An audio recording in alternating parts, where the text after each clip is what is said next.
Welcome everyone. Thank you so much for joining. Really do appreciate everyone who has come together to make this event possible. I will be hosting a number of incredible speakers today, so I'm so rapt. To start with, I'll introduce Anna Maria, my colleague I work very closely with, who's contributed so much to this event's success. So I'll let you do an intro there, Anna. I'm very excited. Hello, everyone, and thank you so much, actually, Jess, for this amazing opportunity. It's very nice and very positive and enlightening, this opportunity in this event, especially now with coronavirus. It's been a little postponed for next year's the Graduate Career Expo that's going to be coming up. So I'd like to thank you. We are very actually pleased to host and have some amazing brands as well, having some great speaking and talk and guide our students and graduate people, even as well people that just at the moment they're looking for amazing opportunities out there. So it's really important to stay tuned and stay positive in this kind of time. So I'd like to thank you once again, Jess, and as well as our fantastic panelists and speakers for today's events. Thank you. Thank you so much, Anna. Thanks for joining in. So stay tuned. Anna will be in the comments section. So if you do have questions, she's more than happy to answer them. Anna takes care of our internships program. So if you're looking for an internship, she's definitely the go-to gal. Thanks so much. I'm going to do a quick intro to the rest of our speakers. So today I'm very pleased to introduce 4 very special guests. We have with us today Natalie Perks. She is the International Institutional Banking Graduate Program Manager over at ANZ Bank. We also have Darcy Chandler. He is actually a recent graduate who's landed an opportunity over at Southeast Water. So he's going to share with us all the awesome things that tips that he might have for you all to how to land a grad role. So he's been there for about a year over at Southeast Water. So I'm sure he'll have some awesome tips for you. We also have Jacob Green. He is the Senior Talent Acquisition Advisor over at Australian Energy, AEMO. They are really at the moment, I guess, getting more focused around data science students. So if you are in that field, please don't hesitate to reach out to Jacob. We also have Mirella Robinson. She's the General Manager, Digital Technology over at Latitude Financial Services. So welcome everyone. I'm going to bring you all up onto our screen. Thank you so much for joining. Hey guys. Everyone's on mute at the moment, so I'm going to unmute you all. How are we today? Pretty good. Great. Howdy.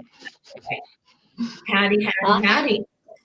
So we've got some really awesome speakers, and I know a lot of students now are a little bit, probably bummed out about everything that's been going on with coronavirus. Some graduate programs aren't happening. We obviously couldn't host our regular Grad Career Expo down at Fed Square.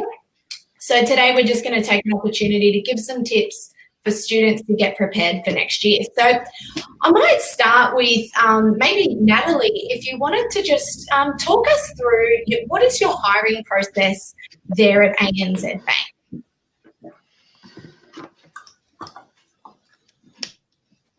Sorry, I can't good word, so I don't know the question.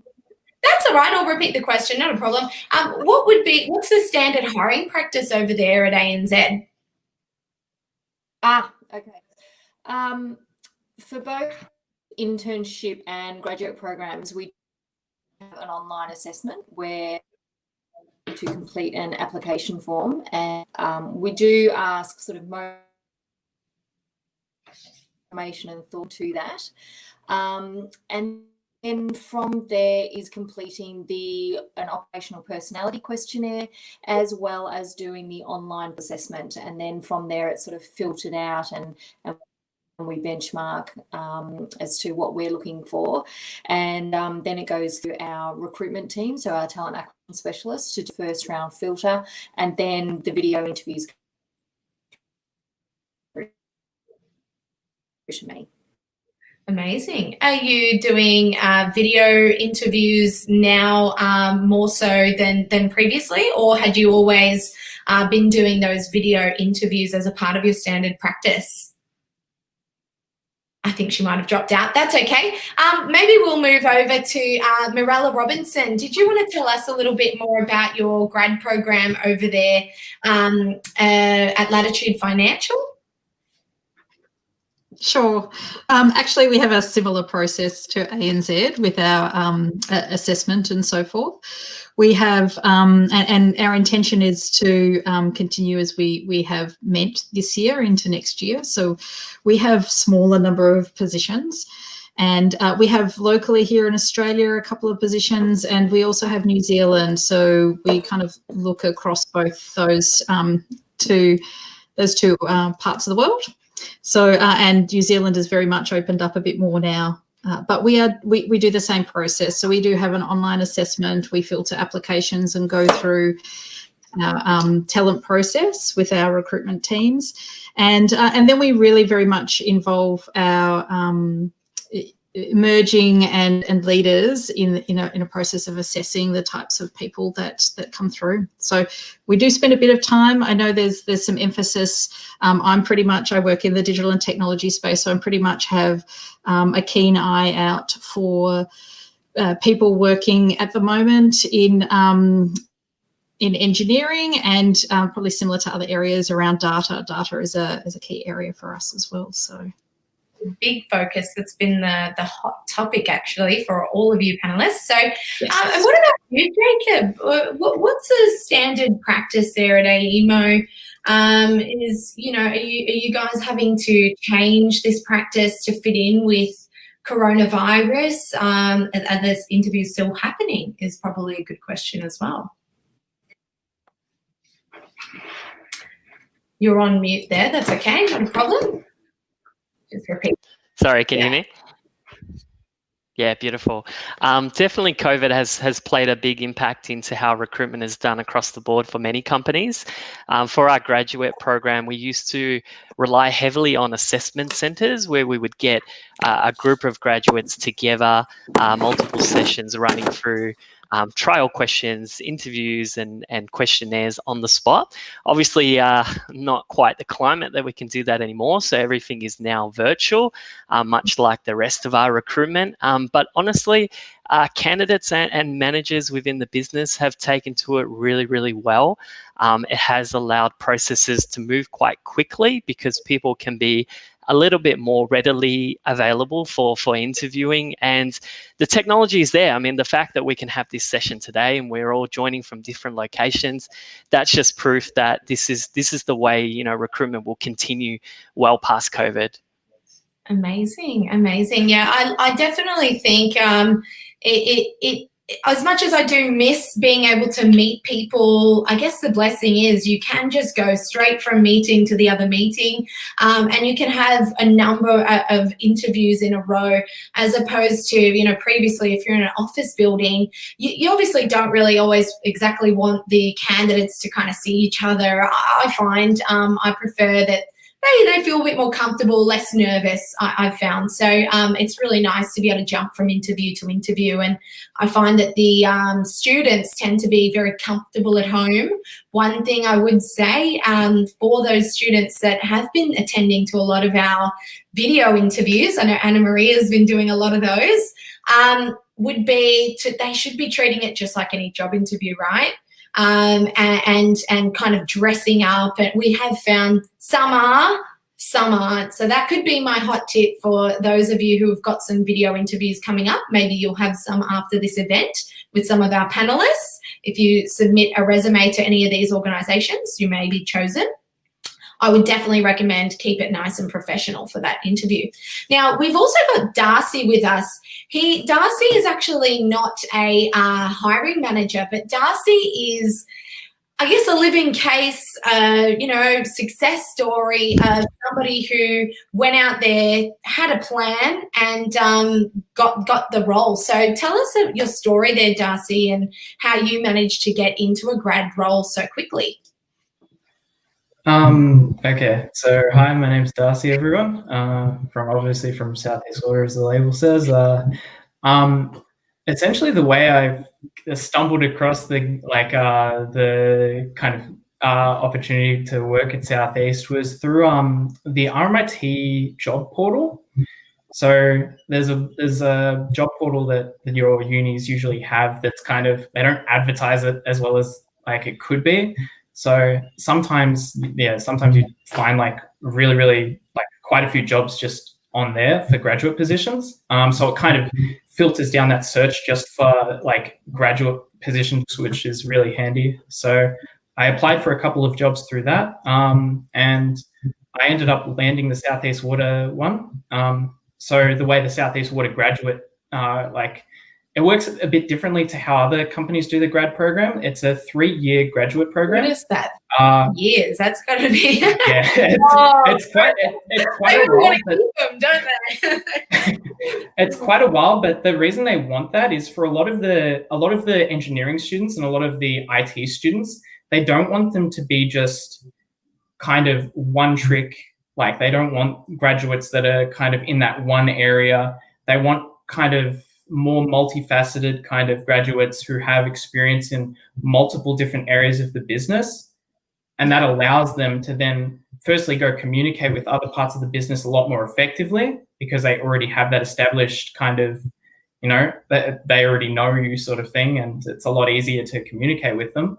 But as well as that, it's also the different skills that you obtain. I know for the engineering graduates, they have 3 rotations or sometimes 4, and that will span the whole business. So that'll be in ops, that'll be in the OT or operations technology, which is dealing with SCADA, dealing with some of it is data science, and some of it is development of new different tools and stuff that they'll use. As well as that, the IT one also kind of spans quite a lot. So for example, myself, I've already done 2 rotations in the 1 3/4 years I've been working at Southeast. So I've done a stint in ops, so operations, which is dealing with databases. It's dealing with the massive server rooms that you'll have at quite a lot of these large companies, and maintaining everything, building new things, provisioning new things. And then the second rotation I had was as a developer. And then the last one that I've had is a developer on a project for a new technology that we were going to utilize for a lot of our IoT stuff, and a lot of our automated processes. And this leads on to the team I moved into most recently that I've been working on for 8 months, which is the DevOps team. So that's working within a project for digital utility, which is our IoT project, a massive IoT project that we're running at Southeast Water for digital metering. Amazing. I really think IoT is a hot area, and to be honest, I even think maybe some of the panelists might take away that really cool concept of 3 years trying a few different things. We find even in our internship program, we'll throw somebody who you might not expect to be like in project management, we'll give them a taste, and you'd be amazed at how successful you can be in an area you might not have even considered was right for you. So I do think it's very important, to have multiple sets of skills. I think that is what employers are tending to look for. I guess as well, towards my messaging for some of these students would be, the level of professionalism that you really got to scrub yourself up and take it seriously when you're applying. I know so many of you who are dropping in the comments, you're struggling to get that job. And I know that it's hard, but Darcy's a great example of actually applying yourself. You can see how well spoken he is, and I'm sure he's come a long way since when he first graduated. He probably didn't just come straight out of uni like that. But, you know, it just goes to show that you really can develop into a professional within just 1.5 years if you do apply yourself. So, Natalie, I guess my question for you would be over at ANZ Bank, you know, they're a massive organisation. There's so much to do. And I'm sure you get thousands upon thousands of candidates and applicants. What is it that you look for in a candidate? How on earth do you pick from that many applications? Maybe everyone in the comments has applied once to an ANZ job. How do you choose is my question. How would you? Yeah. Sorry, just repeat.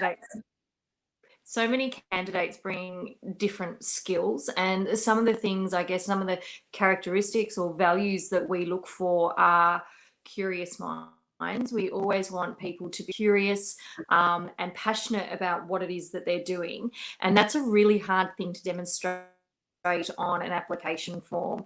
So anyone who is in the midst of filling out application forms, you know, put down previous experience through internships or organizations, but also try and demonstrate that you have stepped outside of the box of different things that you've also done.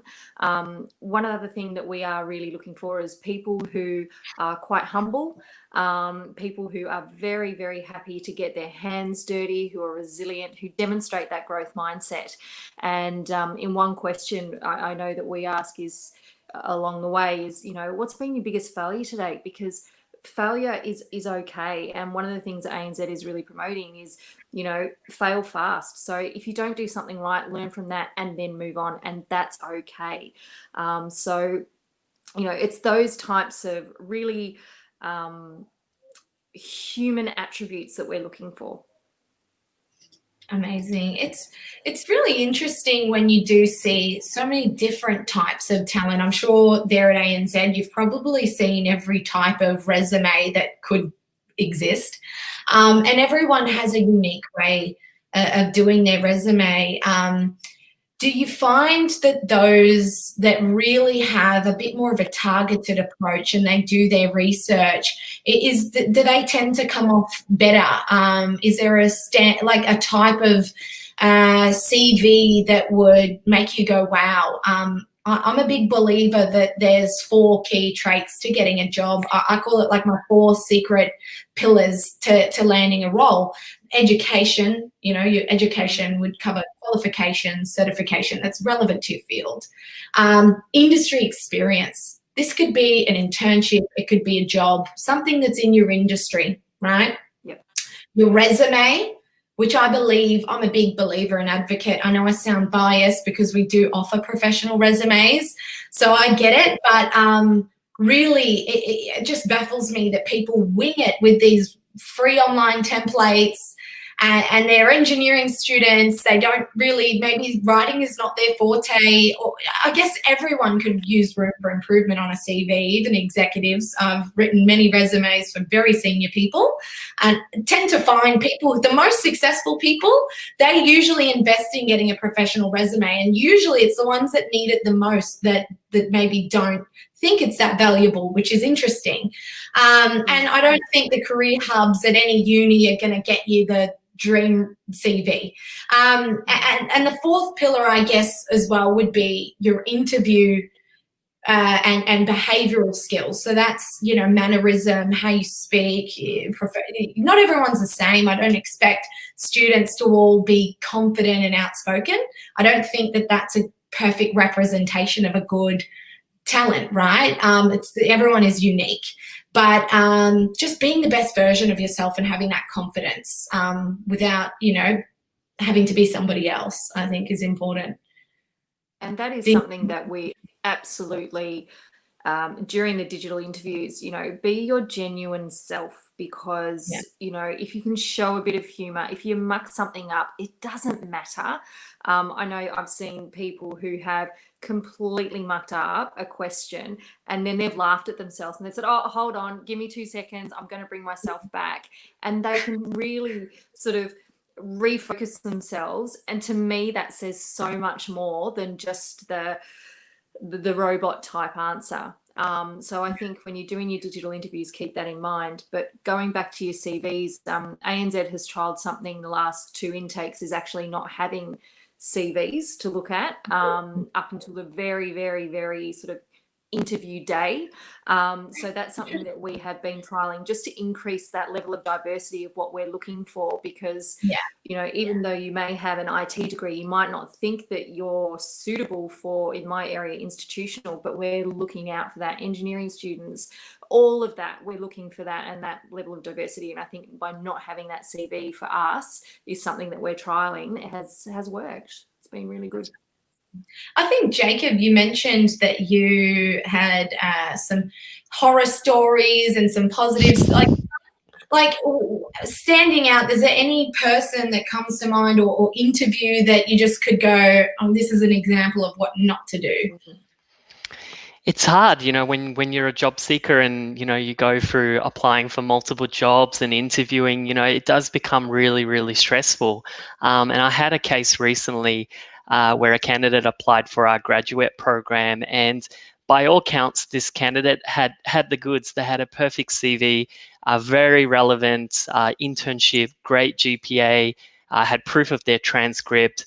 And then it came to the section which is preset questions. And for anyone out there who sees any preset questions when you're applying for roles, please write as professionally as you can and as clearly as you can in those boxes. Those boxes are worth more than gold. They're worth more than sometimes even your CV is, because it's a chance for us to see the way that you write and the way that you conduct yourself. On this occasion, the candidate actually vented their frustration on a particular question around why would they be interested to join AEMO.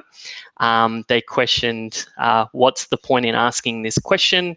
I just want to get a job. It's hard to get a job in this market. What are you expecting me to say? That I love energy and I want to join because your company is in energy?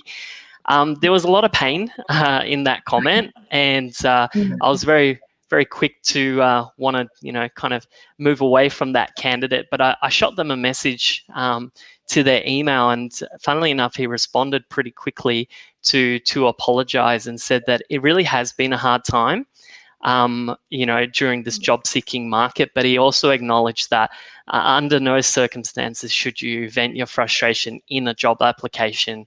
I've even seen it in cover letters as well. Please make sure that your material and your responses hide any anger. You have to be resilient during this time. It's hard, but you just got to do it, unfortunately. It's the same, I guess, with like the social media way. You know, these days, I'm sure you students all who are tuning in, sometimes we might come and approach you. You know, my job is to find for businesses good talent. And sometimes I approach students and you'd be shocked that they just almost shoot themselves, I feel, in the foot.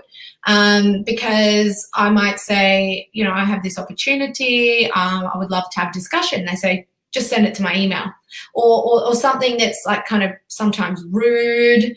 I guess as well on like things like Facebook, because, you know, you can post job ads on Facebook now. We do get like comments and not comments, but like messages, DMs. And I don't think they realize we're like really reading those, you know. And so they sometimes will send stuff just like, hey, I want a job, give me a job, just like that. And I sort of find that there's just so much better ways of going about it. And yeah, it can be really frustrating, but if you're submitting your resume to like 200 random companies, you're not going to get the right, you're not going to hit the target. I think it's better that you narrow it down to who you think you're suitable for and who you want to go work for, and actually take time in that application. Would you agree with me on that, Morella? Is that an approach that you think students should take if they're looking to come and go to Latitude, for example? You know, what kind of approach would you suggest or recommend? Is there any hot tips there? Mirella. It's muted. That's all right. We've got you on mute for some reason. There we go. Okay. Yes, I sense frustration, and whilst there's no real golden rule per se, you're being quite disciplined. Applying for a lot of things can be really frustrating when you're kind of not seeing momentum and so forth.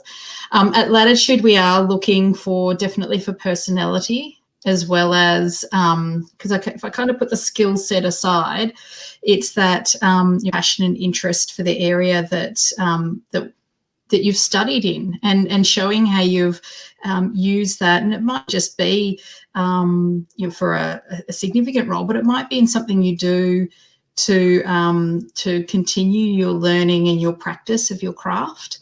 So that's something that's it's important to us to see how passionate you are and energised around the area. I've just been reading through some of the comments actually around technologies. There's lots of technologies, and really there are, but really it's that mindset as well, that you're analytical or you enjoy problem solving. So how do you bring that to life through presenting yourself and sharing with yourself what's on offer from you. We really look for an energy, though, definitely. I think, and I've worked at ANZ, and I've actually done some work in graduates and bringing graduates in and interns in that landscape, and it's not dissimilar in Latitude at all in terms of the personality that we're looking, and the genuine approach and attitude. If I was to offer a couple of tips, it is to be real and open about your experience. So I know sometimes there is a temptation because you're trying to make yourself look like what you think an organisation is looking for, and that often falls short. So most definitely who you are and what you're passionate about and what you do and what your experience is where to stick to your stick your application to, so that it's clear. And I think the other aspect is I know that it might seem like COVID has stopped and changed that landscape, and it most certainly has. But the people who, and in particular the people who are coming up to graduation, who have been really having to use some of these tools just to study and just to complete some of the work that they're doing at the moment in terms of their studies, they're actually well equipped for workforces that are now having changed the way they work to use their techniques more so. And that's a really valuable skill set for students coming out of their studies now, that they're very familiar with and very comfortable using those capabilities to socialise, those capabilities to engage with their their educators. But that's how workforces now over the last 6 months have to operate. And I certainly know that's been a challenge for our organisation, but it's almost there's a lot of second nature for students that's the way they've had to educate anyway along the way. So there's some there that's really practical and applicable to the workplace now and the new workplace that's emerging. Yeah, I think it is really significantly changing. And I guess that's a move towards the emerging technology areas. And this is what's so amazing. This is why I love dealing with students. I do obviously place a lot of executives and senior people into very big jobs, very, fancy organizations. But the students, sometimes you'd be shocked. They've got they've worked in artificial intelligence, machine learning, virtual reality, all these new hot areas.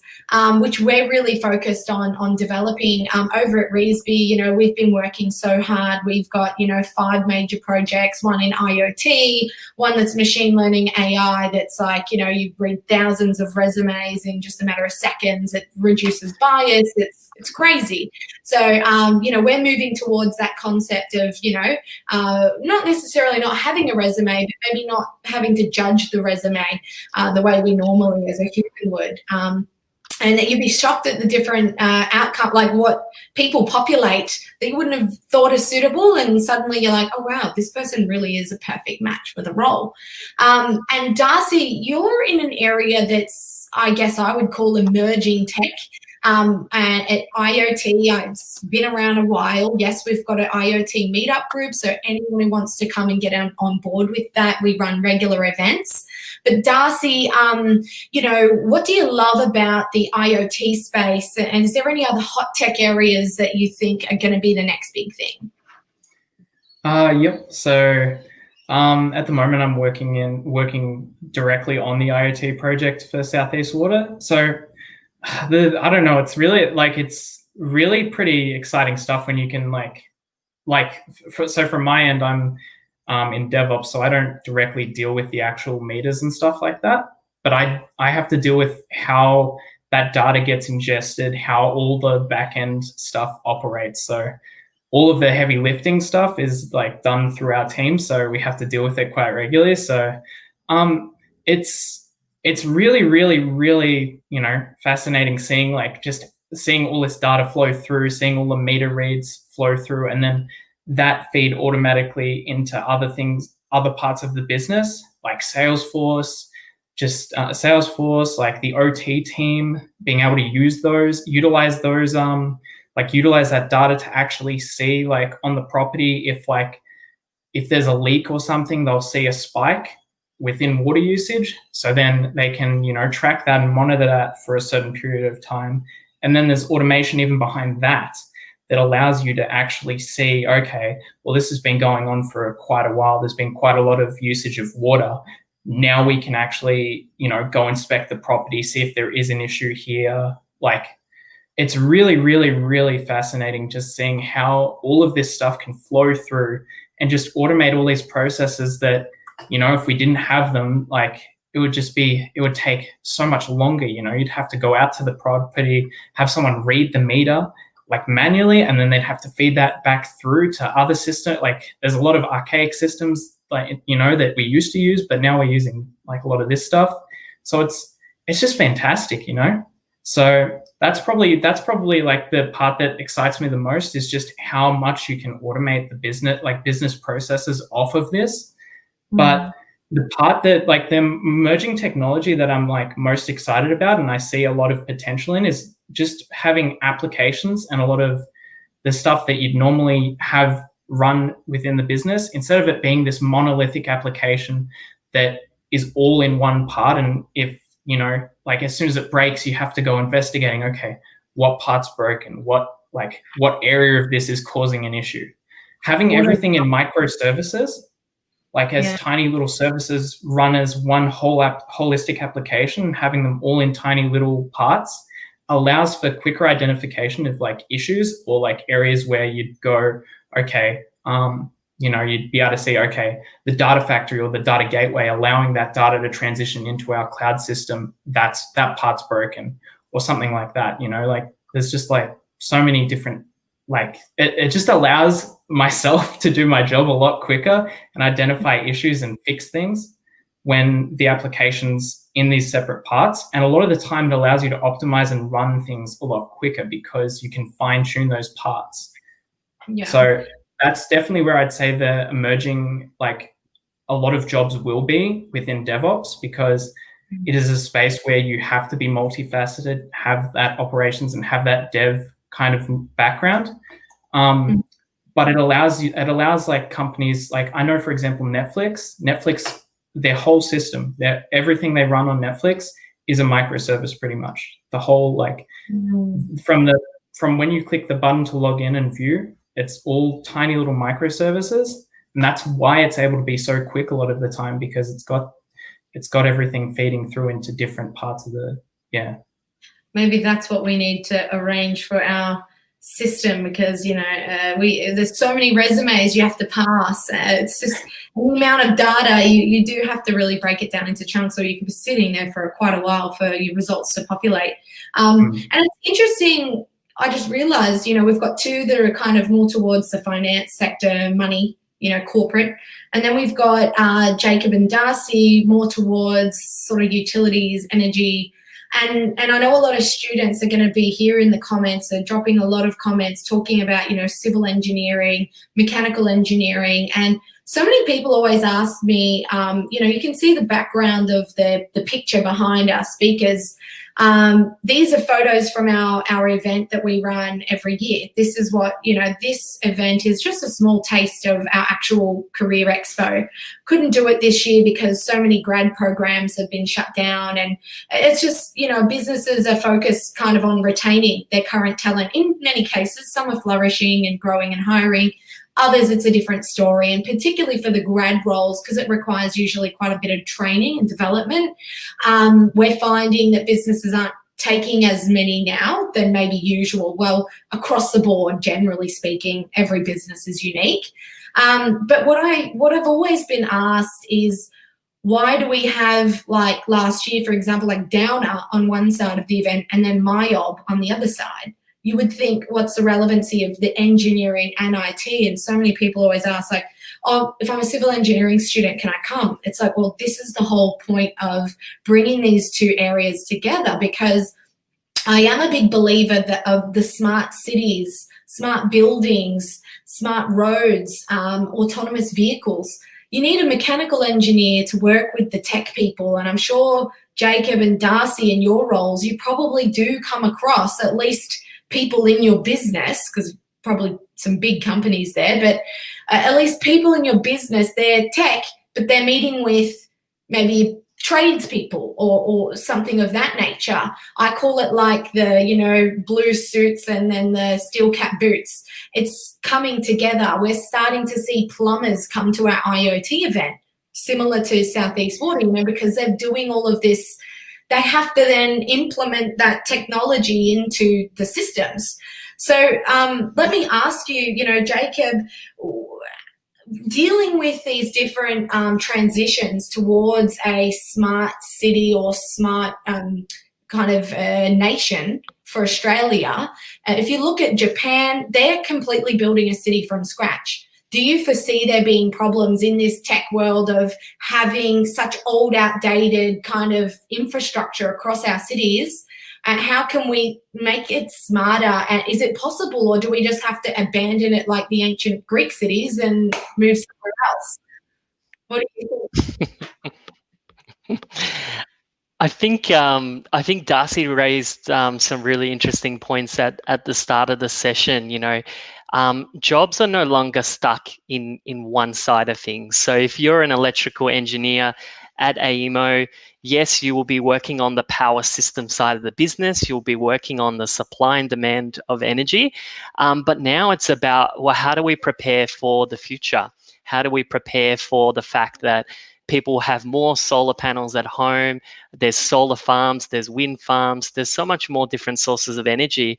And the future, if you look into energy, is pretty crazy. There's some ideas that are out there that are being developed, not just by our company, but by many other companies that are merging the disciplines of electrical engineering and IT. And it's fascinating stuff, but it does mean that people need to cross skill, and that will build over your career. So don't expect, that during your studies, you're going to get that perfect mix. But I think if you start building the right soft skills towards that, that's where you can put yourself in a good position. So if you are an electrical engineer, make sure that you are learning where you can on the side, any IT systems or different types of coding, different types of languages, different types of project management. styles. Like Darcy said, he's been thrown into a large program of work. And when you work in a large program of work, you will be working with so many different disciplines. You'll be working with IT, you'll be working with HR, you'll be working with admin, be working with finance. So it's important that you have a robust kind of communication style that you can, you know, engage with different people in the business and try to look at things at different angles. I think as well, like vice versa, you know, that you know, of course, engineering students like civil and electrical, they should learn some IT. I think the IT students should pick up something, you know, to do, like if we're starting to deploy all of these smart tech solutions, I think it would be handy for them to have at least a fundamental understanding of like electrical networks or, you know, how things come together. Because if you do have a problem, you know, a civil engineer can say, oh, well, you know, it's because of the pipes and how they're designed or something. You know, without the two concepts fitting together, you might have those issues. So, and I think the students who are at this event probably had that upper hand in that they can probably start to think now, wow, this is the future, to learn multiple skills, because you're going to be so much more employable if you're an engineer who also has an understanding of electrical, smart cities, smart homes, smart cars. This is the future, I believe. And certainly data science too is great, but remember, IoT, so much data comes through. So it's very interesting to see the changes. Obviously, we've got this whole coronavirus issue happening now. What would you suggest? I heard you mention before, I think, Natalie, it's time to kind of get some extra skills now under your belt. How would you suggest students spend their time now, you know, now that they know to not go sending to 200 businesses their resume because they heard us before, they know not to do that. How would you recommend them spend their time? Is there some suggestions, some course that you would suggest or recommend? For me, it's more around, I think networking plays a major part, but also keeping up to date with what is happening in the market. So for us, we don't necessarily need people with finance, commerce, and those sorts of skills, but we do need people to understand that what is going on in this big wide world that we have going on, how quickly things are changing, everything works at such a rapid pace.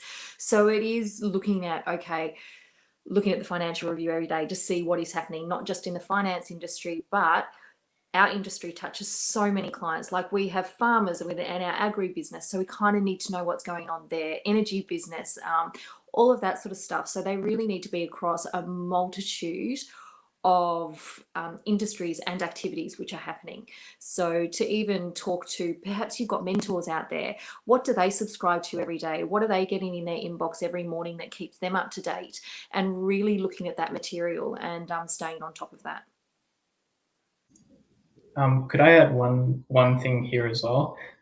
In terms of like, I know for Southeast Water, if you're doing an IT, like if you're looking at the IT side of things or graduate side of things for IT, it's handy to try and go for those like certificates. Like Microsoft offer quite a few that are really, really good that show you have that fundamental knowledge going into that specific role.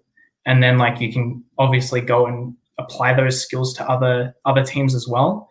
One thing I would say for the engineering students that's really good to get is that networking skills, because when I was working as a network engineer, I was working closely with a lot of the other guys on site, like doing a lot of the networking with a lot of the engineers on site. Like they'd be working directly with us to shut down different SCADA systems so we can implement these networks and stuff onto the actual onto the water processing plants and stuff. So it definitely helps to have that, like maybe like go for your CCNA or something like that, like a certified networking certificate. Yeah. I would also probably even add, might be a really good time, and it's a perfect you know, I guess storm really now that you do have so much time on your hands, students, to refine as well your soft skills. you know, your resume is great. We've discussed professional CVs. We all know I'm a big advocate. Genuinely, I mean, we're getting so many comments there on what makes a good CV and how can I write a better resume. Sometimes, you know, you've spent that $100,000 on your degree. I really think it's time to invest in that one piece of paper that the brands do look at. And maybe ANZ it's different because they're not doing CVs at the moment. But, you know, that one piece of paper really will be viewed, and it has such an influence and an impact, and it can always be better. So why not, rather than buy your Adidas runners for $300, get a professional resume done, you know? But as well, maybe even find yourself a good career coach. I would really, I know she's in my team, but Anna Maria might be someone that you can actually count on, that can give you excellent advice for young students. She deals with so many young people, helping them with internships, getting themselves ready, you know, for those interviews, some job interview training, practice over the top 20, because you don't want your very first interview to be like the real one. You should do some practice, kind of like a concert. You know, you're not going to just go there and just, you have to do some practice with someone, and you can't do it really always with your parents or family, because they might not know, and they might not know your field, particularly tech and engineering. Maybe your parents aren't in that field, so it can be hard.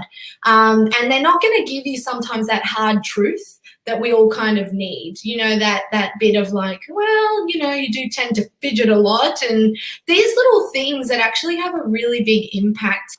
You would be surprised in a video interview or face-to-face. What would be, for example, because I know a lot of students, they say to me, what will they ask me in the interview? What's your go-to question that, you know, you really just love to ask there in an interview? Maybe Mirella, do you have like a question that you tend to commonly ask that, you know, you find is really gives you a taste of who they are? Actually, Jess, I have a couple that are my go-to in the back pocket, and it really is, I think, as Natalie kind of talked a bit about, it's to draw out who you are. So tell me who you are, and often you'll get the career or the how do I read to the ad that I've applied for type response. But I actually want to know and hear the story of the individual, so that I can hear who they are. So that's, and I'll often, when I ask that question and people head off, I'll draw them back and say, actually, I want to understand a little bit about who you are. And I'll always preface that question by telling them who I am. So a little bit about who I am. This is my role, and this is the career journey I might have taken, but I'm a mum and I have 2 children. This is what I love to do. This is why I enjoy doing it, because I want to get a flavour of who the individual is. The other go-to question I always ask, because I like the notion of looking at candidates who are always interested, particularly early in their career, around how they learn. So I ask, how do you like to learn, and what are you learning at the moment? So that's not necessarily what you studied, but exploring a little bit about your learning and your learning style. Because if you're going to go into a program, it's important to understand who you are, how you like to learn, so that, you know, is this going to be the right environment for you? And that crunch question is, what are you learning now? Or how do you like to learn, and what are you learning now? Really gets into the nub of, are you really someone who, you know, has that curious mindset, that does like to add to themselves or learn things? And it's, you know, I know I've been asked that question in interviews, and my answer is not, you know, I'm studying something, or I learn by reading books. It's more about, which is my style, I like to learn by doing and learn by trying and putting my hands on things. So what I'm learning now is not necessarily, you know, I'm deepening my knowledge in data science, or I am extending my coding repertoire, or it might be, but I'm extending it because I love gaming and I'm building my own game. So I thought this would be a neat to learn, you know, Python, or it might be a neat way to, yeah. So I find those two are really key questions for me to draw out who the individual is, and and the kind of environment that I'm accountable for perhaps that candidate coming into. Is this going to be a good match for them in the way they like to operate? Yeah. And I think that the importance, really, if I can stress to all you students, is sometimes it's important for the job to actually be a place that you really do want to work at. So many students, Yes. they put their CV in, they apply, but they don't actually really want to work there. They don't even know anything about the company. It's kind of like, I think always, it's like dating. Don't just date to date. Like, find someone you really do like and actually go there. You're going to get a better outcome, I believe.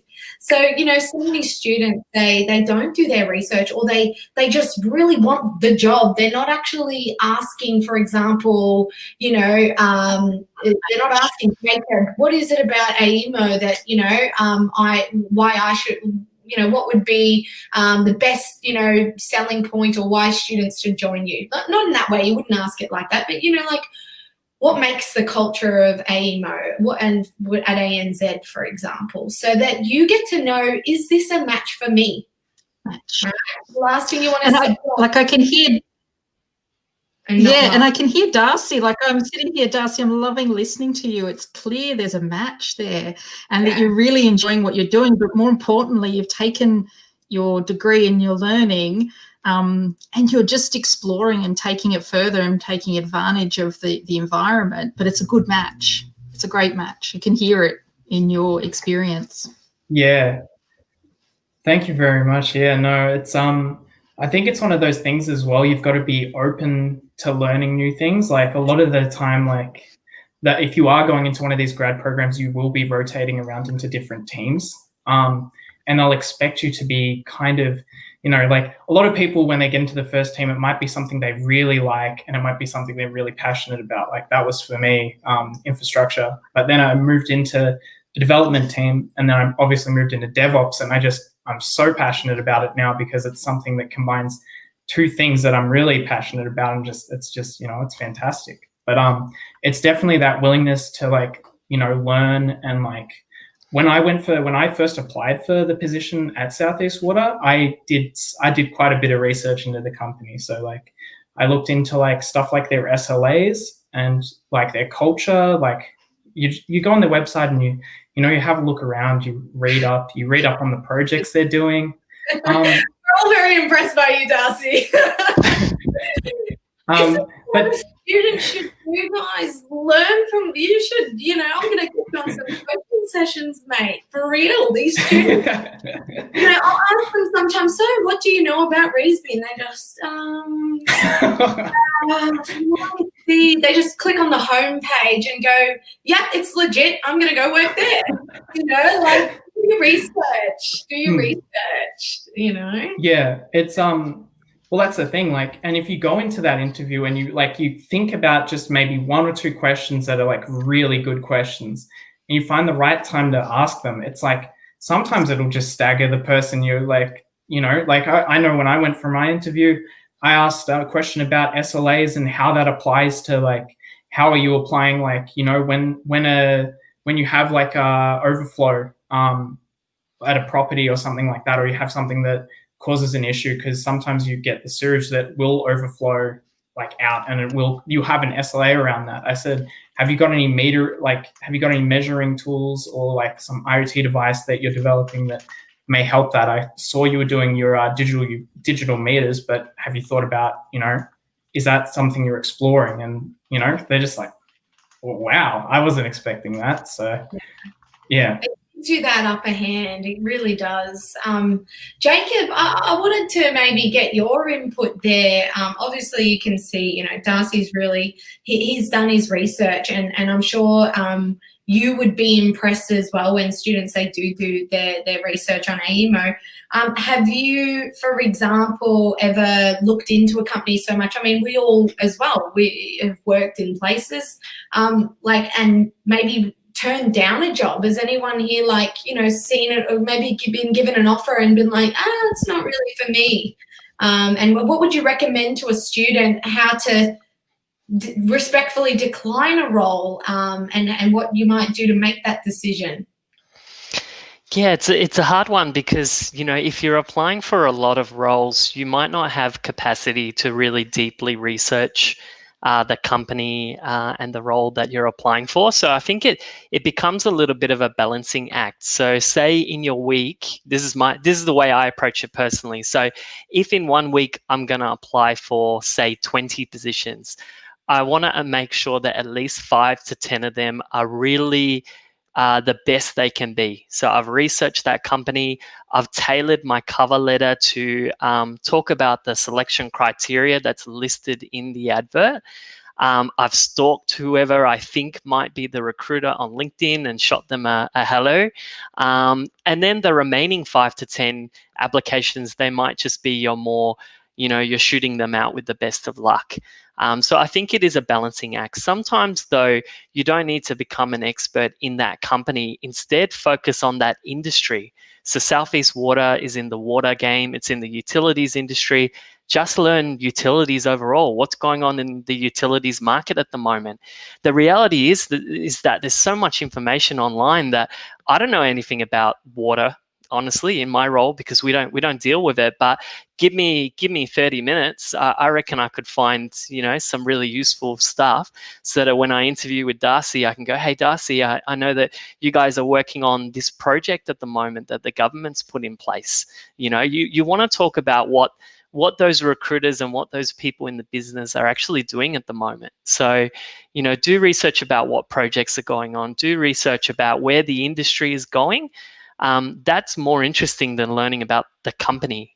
You know, I don't need someone to come to as a candidate for my interview and kind of, you know, give me a verbal verbatim of what AEMO does. I want them to talk about, you know, where's the future going? You know, why did they find that interesting? What do they think they could bring to that future? You know, that's what I'm looking for. In terms of turning down roles, I mean, the reality is at the start of your career, you might not have that luxury to turn down roles. And, you know, I think though sometimes you do have to be realistic about, you know, is it the right company and the right role that you're going into, or is it just a company that might just be desperate or going out to market for the wrong reasons? So if you're going to reject it, maybe, you know, make sure that you're respectful about it and that you keep the connection, because in 2 years' time, you might come back to that company. I know there's lots of people that leave AEMO and come back after they go and get experience in places like Southeast Water and other utilities, and then they come back better and more equipped, and in, you know, sometimes a promotion as well. With some new skills. I wanted to bring Anna Maria on because I know that she spends most of her days with students, with applicants for these, you know, internships and grad roles. And I do know that our internship applications are open at the moment. Anna Maria, what would you say? Like, what are the benefits of doing like a internship before you go out and apply for like jobs, just to get that experience if you're really struggling? You know, why would a student do that? And does that sometimes lead to like jobs and work for them? I want to get your input on that. Thank you so much for giving that opportunity, Jess, to explain why an internship is an amazing opportunity for students. So it's a great platform, basically, as this amazing panelists and they've been absolutely highlighting that, you know, you need to get your hands dirty and you need to have that experience, which is very important. You need to be able to apply what you've been as well studying and, you know, and get the experience, which is so very, very important.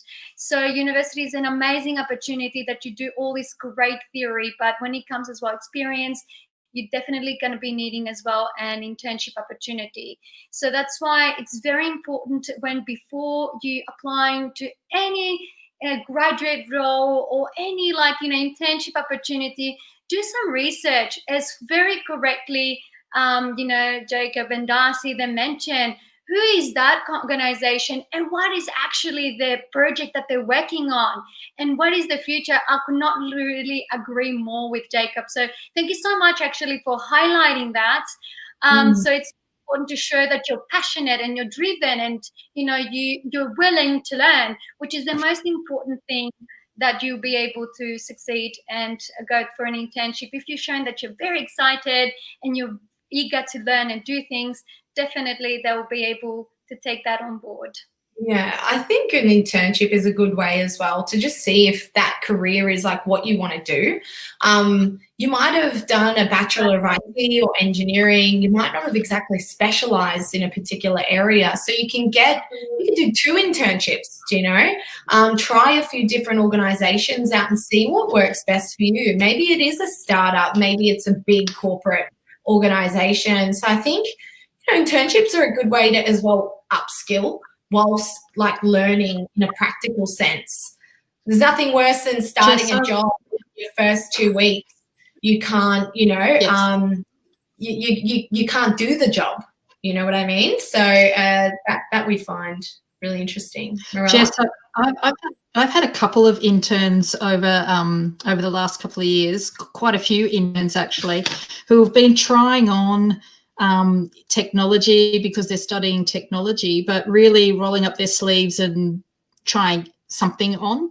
And it's such it's a good way, one, to test the environment. Is it an organization or is it a type of role I would enjoy doing day in, day out? Because there's this maybe glamorized view of what you'll be doing if you're going to be working in cybersecurity. But actually, if you spent an intern for 6 or 8 weeks with the team, seeing them day to day on the type of things that they're tackling is a really different view of the job itself in action. The other thing it's demonstrated, I know it's helped me be an advocate for those interns and saying, you know what, this is not quite so right for you, but actually over here, if we kind of push you in that direction, I can be an advocate for you in somewhere else. It demonstrates as well to me that you've been prepared to try something on and do some of the boring stuff before you get into the actually now it's time to start my career. And it's a bit of a test to practice some of those soft skills as well, as you mentioned, that you as an intern you're learning, you can observe. Not necessarily like I've had my interns not necessarily be too far on the hook for things, but really exposed to the day-to-day, what it's like to come into the office, what it's like to be working in, small group teams or larger teams, what it's like to be, what does presenting feel like in front of an audience, because they get a box row seat on that as well, having those types of experiences.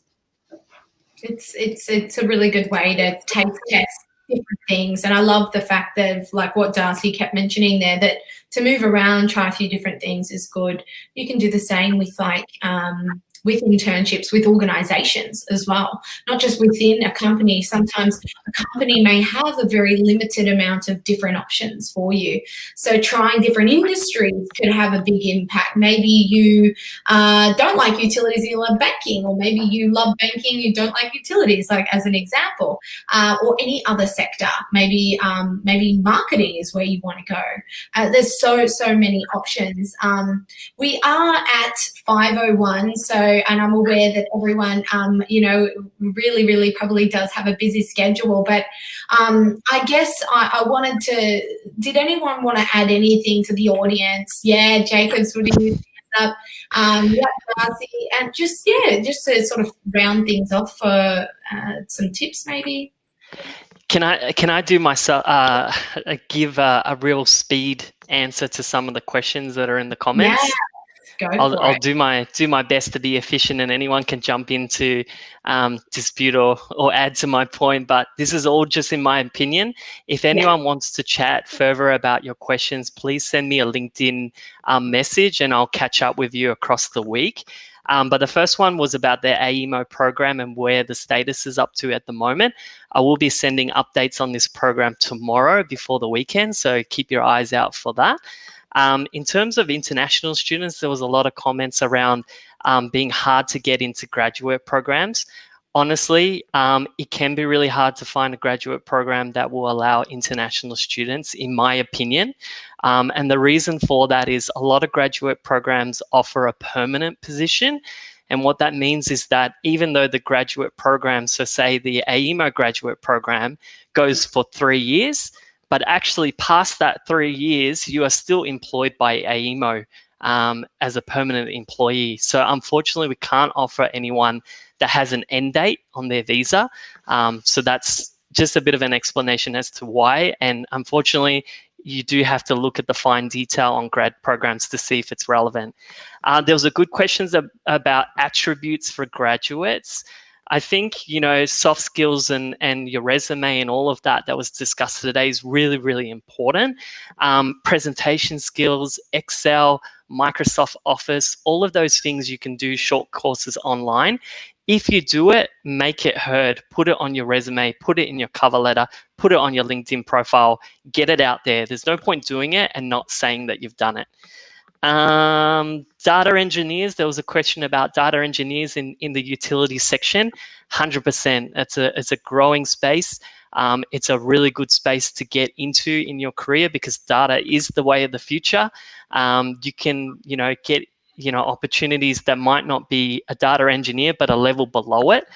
I think in general, try and look for other ways to get into companies. So whether they've got an entrance level role, it might not necessarily be an intern or a graduate program. It might be a direct role. Sometimes, though, you have to look for side entrance. So it might be a general administration role. Get in there, smash it, do well, be a Darcy in there, and they will surely keep you on and look for where they can take you. Darcy. Paid internships. There was a lot of comments on that. I've never heard of that in all of my 8 years of recruiting. Maybe they exist. I haven't seen it. I personally would not join a company where I had to pay them for the internship, even if that was going to give me relevant experience. That sounds like a dangerous move to make. And the last one, too hard to get an internship and the graduate program. I sort of, you know, from our perspective, we deal with a lot of international students and a lot of students who they can't get their foot in the door. And at the end of the day, we all know as hiring managers, if you've got one student who has an internship versus a student who doesn't, I really think that it's a valuable way for them to gain some hands-on practical experience, because universities, as much as they do give you that theoretical knowledge, you can learn so much doing those internships. And I have seen there is a huge trend moving towards that. In fact, a lot of unis now, they have a prerequisite for students to complete an internship before they finish their studies. And, you know, a lot of organizations, they don't have the time to train someone up from an absolute bare minimum level. So I do find that if you're like really, really struggling and you absolutely, because everyone is different, right? There are students who just really, really struggle. And if that is you, then I don't see the harm personally in doing a short internship training program where you're actually getting training with your skills in a practical sense on a live project that's got a short period of time, couple of weeks, and then you can actually go to market with that on your resume. I think that is a beneficial thing. I've seen so many students go from not getting any interviews to landing jobs. So I would probably say that could be it's different for us because it wasn't around probably back when we were studying. And there are a lot of bad organizations out there who offer, you know, that it's like scammy, I would say, but there are a lot of really good internship providing organizations out there. So I would definitely say that don't discount that, guys. I know in the comments some people are saying that, but trust me, when it comes to getting a job, that internship is gonna get you in front of the employer and improve like this. You know, we all know that. I think it was mentioned at the start. So that's my view on internships. For sure, I've seen such a huge change in people's futures, particularly international students who are struggling, to learn. Sorry to cut you off there, but I'm just really passionate about it because there are so many strategies. You know, we expect our career to just happen by accident sometimes, and these students, they are finishing like thousands at a time, and they're all competing for the same roles. And so, you know, if they're not investing in their resume and in getting some sort of, you know, training, practical experience, I'm sure we've all had those interviews where you meet with a student, or maybe it's already been screened first by the time it comes to you guys, but where they just really don't know their field, and they can't get a job in their field without something, a foot in the door. I wanted to thank, I guess, everyone so much for your time. And I know we could go on and on and on about like tips and tricks and, you know, interview questions. And I'm sure each and every one of these panelists here would love to get a little message from you guys. Drop it in the comments. I'm more than happy to pass that on to each organisation. I'll try and put an email out to everyone who's registered, because we've got this live across like 6 different platforms. So we're not getting all the comments. I'm sure that Facebook, some comments are coming through, but you might not be able to see them, panelists. So I'll compile some stuff, and if you've got a certain message for any of the speakers, or you wanted to apply for any of those roles, I'll do an email out with any of the applications for your organisations. Did anyone... Darcy, would I just be able to jump in? So I got told by my one of the HR people at work, just to let everyone know, I saw there were questions about it as well. There are a couple of graduate positions available at Southeast for next year. Those are 1 civil engineer, 1 environmental engineer or scientist, 1 electrical engineer, a data scientist, 2 in information technology, and 1 in finance. And that, like, keep posted on that. That isn't out as of yet. It will be open around, I think, next week is what they're planning for. And yeah, just stay tuned and, you know, look at the careers page on Southeast Water website. And if you want to add me on LinkedIn, anyone in the chat, I'm more than happy to answer any questions. Does anyone else have any jobs that are... Just going to say, you're going to get to work with Darcy too. I know. I think he's got a lot. You'll get to work with Darcy. Sure. It's been awesome to hear all of your tips, guys. And this is the thing for students: just keep up your hopes and don't give up. Have an approach, have a strategy. Like everyone has said the same thing. Doesn't happen by accident. You're really going to have to put in that effort. It's harder now than before in some cases, but at the same time, you've got the time to really start preparing. So I will do an email to everyone who's registered. If you haven't, reesby.com.au/VEIT, Victorian Engineering and IT Job Expo is what that stands for. Next year, the event will happen where we're hopefully able to be back in a physical sense. We'll be doing some virtual streaming. Any brands that are tuning in, if you want to sponsor an exhibit, get on board. It's an amazing place. We'll have resume writing workshops, panel discussions, you know, drone technology zone, a panel discussion with beanbags. So I really think that you guys will learn a lot, in some coaching and mock interviews and speed interviews with the employers. So stay tuned for that for next year. And I will send a mass email just with some of the details from these speakers about any jobs that they've got, so you guys can go ahead and apply, hopefully with a nice fresh resume. If you did need help with any of your CVs or, you know, interview training, you can hit up Anna Maria or anyone in our team. Thank you so much, and I really, really appreciate your time. To all of our speakers, thank you for joining. Thanks, everyone. Thank you. Thanks, everybody. See ya. I'll email and message you. Enjoy your evening. Thanks for tuning in, guys. Catch you next time. Bye. Bye.